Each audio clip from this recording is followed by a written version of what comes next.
Once upon a time, many centuries ago, in a land where the sun rose with a golden glow each morning and set every evening into a peaceful slumber, there was a special monastery hidden away from the bustling world. This monastery was not just any ordinary place. It was a home to a group of kind monks and their wise Father Superior, who was known far and wide for his extraordinary talents. Father Superior was no ordinary man. He could play the organ so beautifully that even the oldest monks, with their hearing not as sharp as it used to be, would often find themselves wiping away tears of joy when they heard the melodious tunes floating from his room.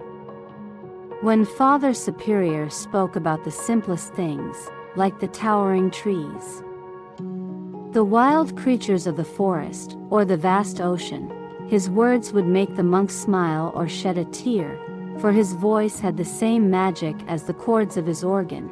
If Father Superior was ever filled with joy or anger, or spoke of something grand and magnificent, his inspiration would light up the entire monastery. His eyes would sparkle like stars, his face would glow like the sun, and his voice would rumble like thunder. In those moments, he seemed to have the power to make anything happen, and the monks would be ready to follow him to the ends of the earth.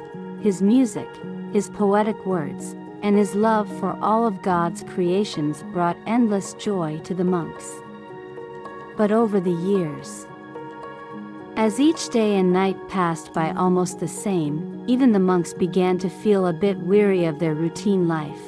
One surprising night, their peaceful life was shaken up by an unexpected visitor, a man from the nearby town. This man was unlike anyone they had ever met.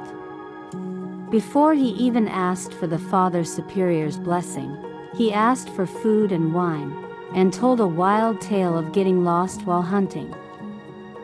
This visitor looked at the monks and said something that startled everyone, including Father Superior.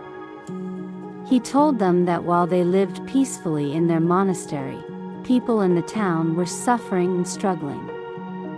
He questioned why the monks, with their loving hearts and faith in God, were not out there helping those in need. These words struck a chord in Father Superior's heart. The next day, he decided to leave the monastery and venture into the town to help the people there, leaving the monks behind without his music and inspiring words. Months passed without Father Superior, and the monastery felt empty and quiet. Finally, one day, they heard the familiar sound of his staff. The monks rushed to welcome him, but instead of joy, they found him in tears, looking older and sadder. Father Superior locked himself away for 7 days, weeping and refusing to play the organ. When he finally emerged, he gathered all the monks and told them what had happened during his time in the town. He spoke of the journey there, how the birds sang and the brooks bubbled with life, filling him with hope. But as he spoke of the town and its people, his voice trembled with anger and sadness. He had seen things he never imagined, people indulging in excesses, ignoring the beauty of life and goodness. He had witnessed the power of evil and the weakness of men. Father Superior described the chaotic scenes in the town with such vivid detail that the monks were spellbound. But when he finished, he cursed the devil and returned to his cell, locking himself away.